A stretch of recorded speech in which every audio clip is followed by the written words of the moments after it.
You know, I have a little confession to make. When I thought of starting a podcast, my initial motivation to get into doing something like this was to create something so that I get in the habit of being consistent. And I hope that somewhere along the line, once I'm consistent at something that I like doing, then maybe I can transfer this newly formed habit of consistency into other aspects of my life, especially the ones that I don't particularly enjoy doing. Of course, it's undeniable that to succeed in life or to achieve something, you need to constantly put in the effort and be a little disciplined as well.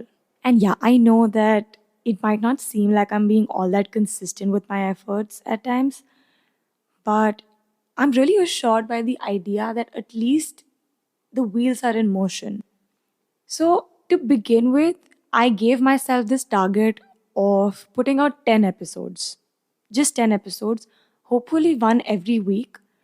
And I try to do that to the best of my capacity. And I know I went a little off track, but I'm really grateful that I finally reached that milestone that I had set for myself when I was beginning this journey. And of course, it goes without saying, I really want to thank you guys for being so supportive and listening to my little rants every other week. So, thank you, a big thank you. Now, jumping right into this week's episode, I have to admit, I spent the last entire week recovering from Diwali. This particular festival, I don't know why, always brings out so many emotions. And it's not even just those days. You start the prep a few months in advance when you start with the Diwali Safai, and your house is a complete mess. You are a complete mess. Your parents are a complete mess. And another reason why this week is such a crazy roller coaster, and I'm sure most of you are going to agree with me on this, is because these few days are notably some of the best and the worst days of the month, if not the entire year. The best because obviously it's a time of celebration, it's full of love, light, good food, meeting your friends, family, relatives, having your pujas, having your little Diwali parties, your poker nights, and whatnot. And these days can also be the worst for some of us, especially those of us who don't exactly get along with their family or their friends. So, I don't know, it's just full of tension and taunting and just a whole lot of negativity and exhaustion that you don't sign up for. And of course, it goes without saying that if you're in a Desi household, Diwali without having kalesh is impossible. But for me, this Diwali, thankfully, has been a little less negativity and a lot more joy and love and light. I'm not saying that I didn't have my fair share of kalesh at my house, but all of those disagreements and draining conversations led me to a very interesting epiphany. I don't know if this qualifies to be called an epiphany. I don't know, maybe, maybe not. You decide. It's up to you. So, from that one very insignificant, irrelevant argument with my parents during Diwali, I can't even remember what that's about. Anyways, from that interaction, I arrived at a very random realization. And that was the understanding that so many of us spend a huge chunk of our healing journey working on our inner child wounds. And even today, as a fully grown adult, there are times when I get yelled at or when my parents bring up certain things, I go back to being that child. So I realized that yes, it's important to work on your inner child. But in that moment, I also realized that there is one thing that I've absolutely been ignoring all these years, where I've been trying to, heal and grow as a person. And that part that I've been ignoring is my teenage self. I have to admit, for some reason, I'm very scared of dealing with her. I don't know why.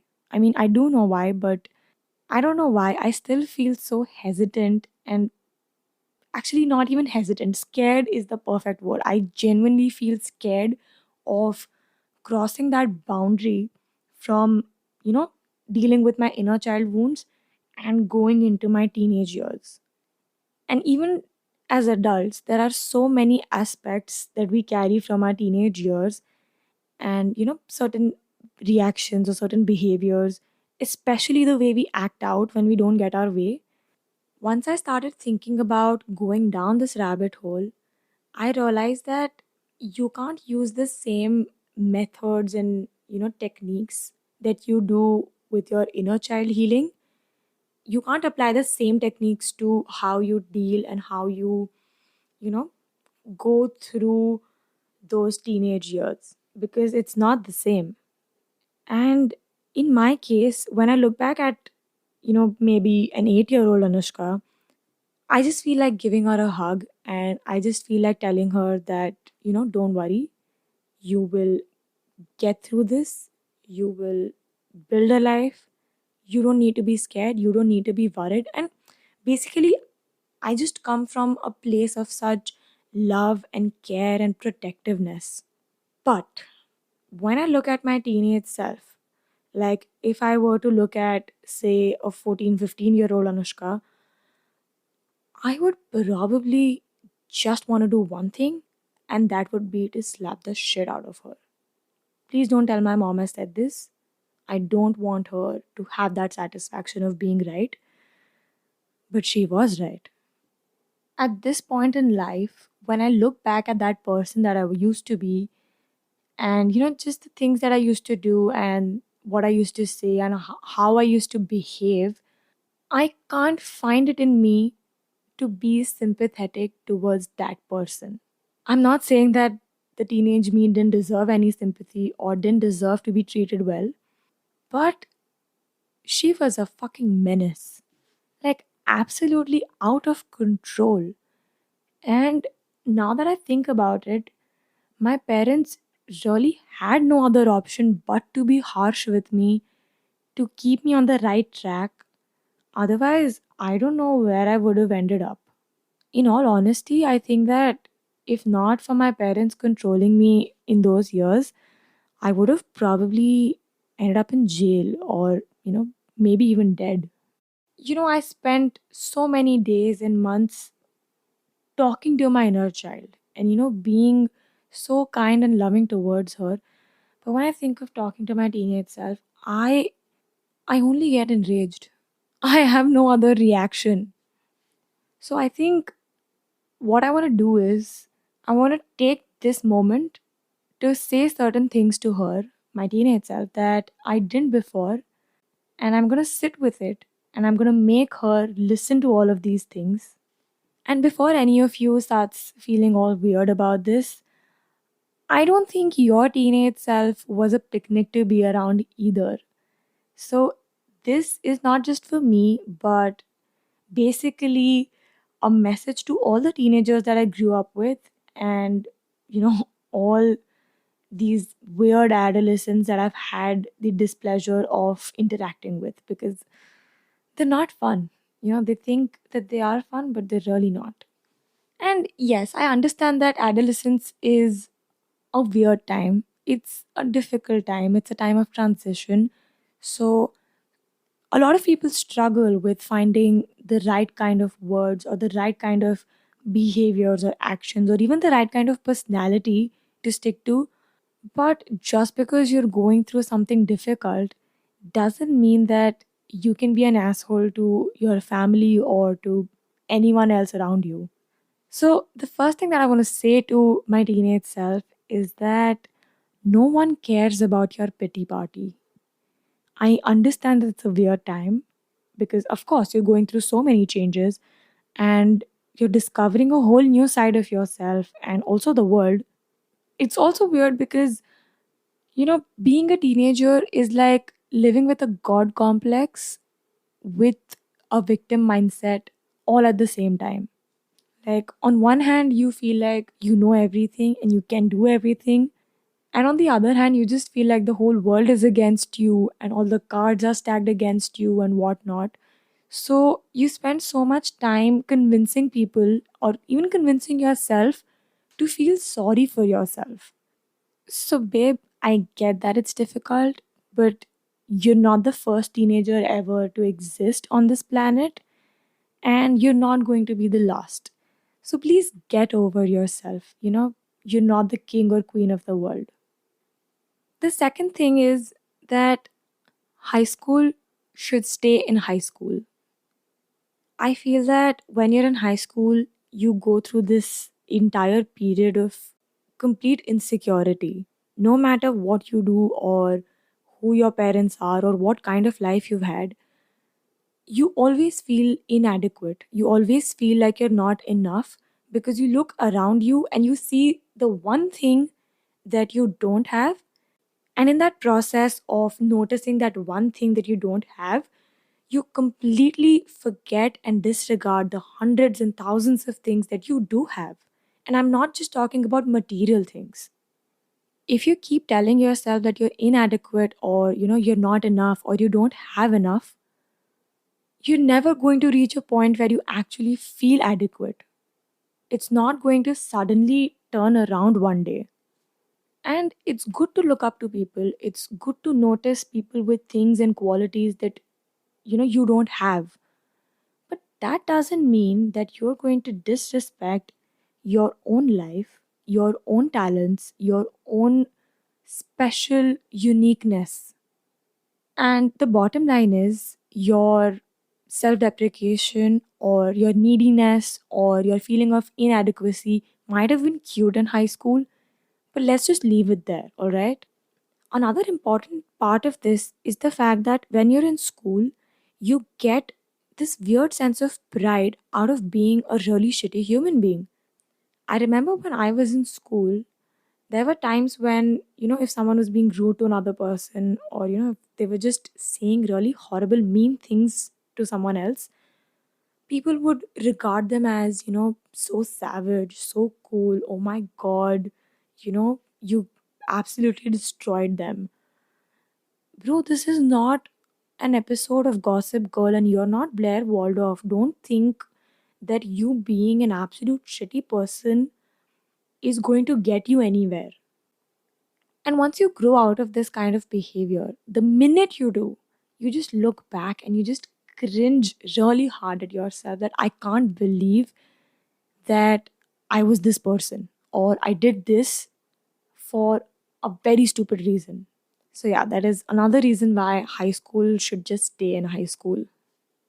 The third thing is actually very personal because I used to be so proud about being called a rebel.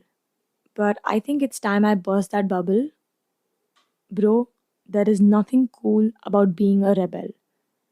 And I don't care what kind of justification you gave to yourself at the time, that was definitely rebellion without any cause. I know it was not the best time for you with your friends, with your family. I understand. I know that. Trust me, I've been through that. But just because you've had an unpleasant experience, that doesn't mean that you're going to be reckless. That doesn't mean that you're going to be unnecessarily impulsive or, pick a fight or get into an argument with someone to prove a point. I put myself into such situations and I don't feel as proud as I used to. So, yeah, rebellion is cool if you're standing up for something, but not if you're just trying to be a complete pain in the ass. The next thing is something that I've struggled with even in my adult life. And it's the fact that stop measuring a person by the number of people that they've been involved with, or the number of people that they've slept with, or the number of people that they've dated, etc. etc. You get the idea. There is not a lot of correlation between how a person is, how good they are, or how kind they are, or how giving they are. It doesn't have any relationship with how many people they choose to be with in any way. That, oh, just because someone is very selective with the people that they decide to be with, they're a good person or they're a nice person or a kind person or vice versa. Like just because a person likes to, sleep with a lot of people or date a lot of people, that doesn't automatically make them a bad person. If a person has dated many people, then it simply means that that is a person who likes to date a lot. That's it. There is no underlying meaning there.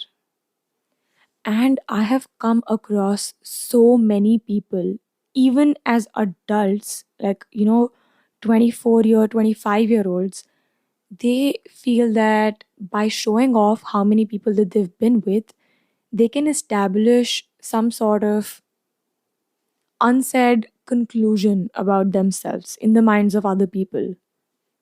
Like, I don't get the idea why so many people feel the need to brag about numbers. I don't understand why it is a flex for certain people that, oh, I have been with X number of people. Good for you. Why do I care? So, the conclusion from all of this is that you being with N number of people is not something to be ashamed of, nor is it something to brag about. So, stop viewing people as their body count or the number of relationships that they've had. In fact, I'm more interested in knowing why they ended those relationships. Like, I'm more interested in knowing that answer rather than getting a number that doesn't really tell me anything about that person. Now, of course, this list can be very, very long because there are so many things that I need to say to my teenage self because she was a reckless pain in the ass. And even though I do admire her carefree nature and, this unwavering courage that she had to go out in the world and, just get anything that she wants, I also need to remind her that she is not that carefree teenager anymore. And I don't mean that in a negative way necessarily. You're an adult now. All of that fucking around, literally and metaphorically, is in your past. So let it stay there. Now that you're an adult, you're on your own, kid. You have wanted this for so long. And now that you're finally getting it, now that you're finally being treated as an adult for real, now that you're in a position where your opinions are being taken seriously, what you do is being taken seriously, just take the win. This is something that you've wanted for so long. You have worked hard for it, you have fought with so many people for this, you've crawled and cried your way through so much stuff. Take the win and move on. Life doesn't stop for you, time doesn't stop for you. You've gone through whatever you needed to go through. Now, I think the most you can do is learn from it, heal from it, and get on with your life. I think nostalgia is so useless at times. I feel that after a point, it's a complete waste of time and it's a really sad attempt on your part to keep you tied to the past. And that really keeps you from looking towards the future or even focus completely on the present. So go ahead, have good experiences, make amazing memories, but don't spend all of this time in the present to sit and think about the good old days because you've lived that, you've enjoyed that. Of course, it's fine to, go back and think about good times once in a while, but overall, I feel that nostalgia is a very useless concept, to be honest. So, all in all, the moral of the story is no matter how much shit you've gone through, no matter how bad you think your life has been, or how unfair life has been to you in the past, that's not the end for you. Take the win. Move on. This was episode 11 of Thought Vault Teenage Dirtbag.